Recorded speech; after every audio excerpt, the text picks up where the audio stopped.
We've got major new developments in the criminal investigation into former President Donald Trump's business dealings. According to a report by the Washington Post, the prosecutor in Trump's criminal probe has now convened a special grand jury to hear evidence. The grand jury will decide whether to indict him or executives at the company.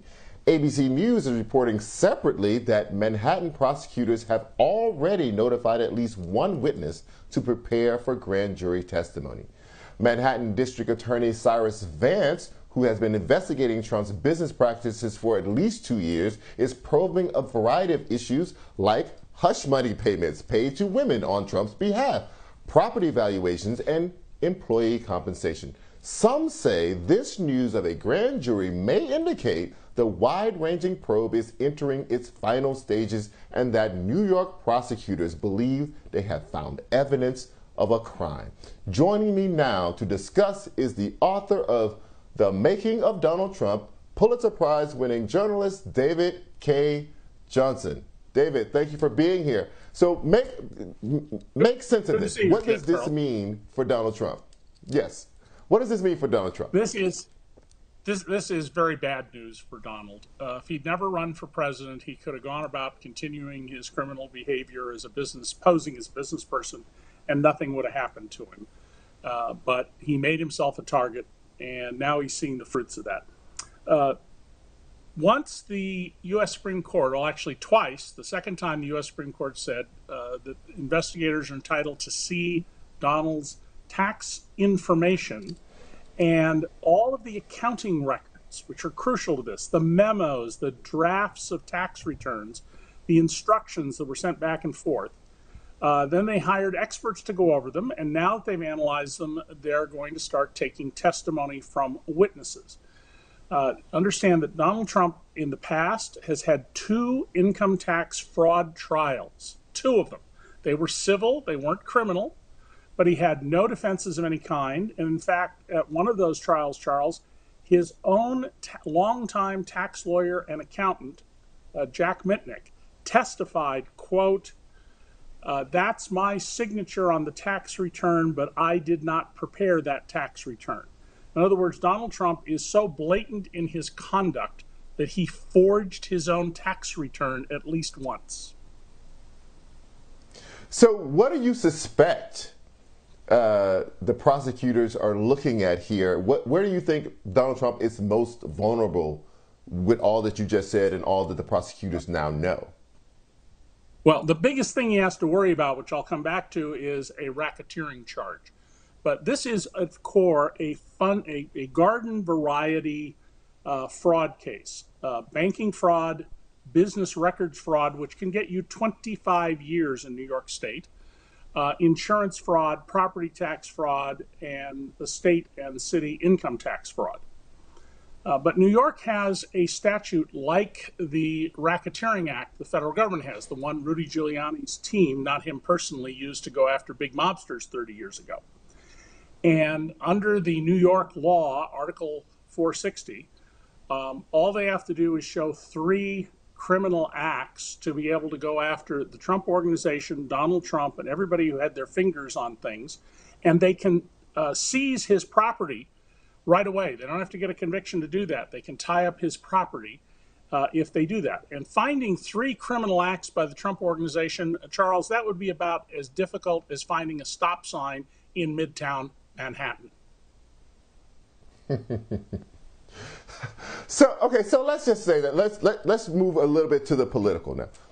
There has never been an indictment of a former president, let alone the seizure of property, or let alone beyond that, if it came to that, a conviction and the possibility of actually spending time in jail. How likely do you think any of that is? Do we even have the fortitude as a country to do that? Well, that's a really good point, Charles. First of all around the world, we have the heads of state who are themselves prosecuted and sometimes jailed. Sarkozy in France, Benjamin Netanyahu in Israel, and many others.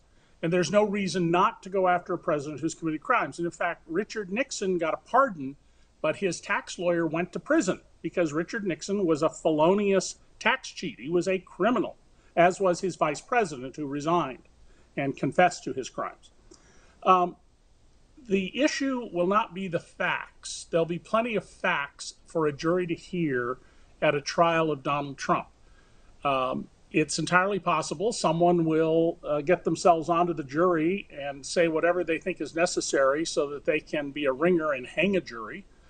Donald will no doubt complain that he can't be tried fairly in Manhattan, and he'll ask to go to someplace like Saratoga, New York, which is where cops in bad shootings are typically taken for trial, or Albany County.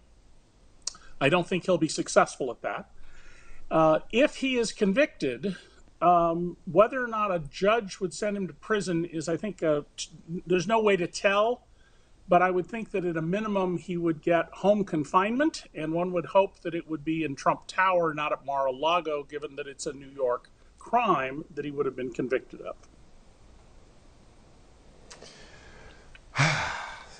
So, I'm still hung up on that because I find it really difficult to believe that someone wouldn't try to play Captain Save a ex-president. The political calculation would, you could see how it would play out for them to say, yes, he's guilty. Now I can say, go on about your business. You'll never be president again. As you said, I was reading something. What's that? I'm sorry. Go ahead. I didn't mean to interrupt. No, I was reading something you said that he deserves to be in prison, but the system is set up so that rich guys can cheat on their taxes. And so I just feel like on some level the system may just work as you described it. This happens all the time. Years ago there was a wealthy Texas oil man named Cullen Davis who wanted the judge in his case, a federal judge, killed. And the FBI set up a sting. They put the judge in the back of a Cadillac in the trunk with stage blood. And they had video of him coming and peeling off the money and paying off the killer. And the jury acquitted him because rich people wouldn't do things like that. That's ridiculous, but it happens. Judges also have ways to deal with this. There will be alternate jurors. I would expect 4 to 6 alternate jurors in this case. And if some juror is in some way trying to throw the case, the judge can remove that person after conducting an inquiry and replace them with someone else. But it is something we should pay attention to. Donald will continue to the day he dies to say it's all unfair because in his own mind, Donald, whom I've known for 33 years, Donald believes, of course, he should be president of the United States.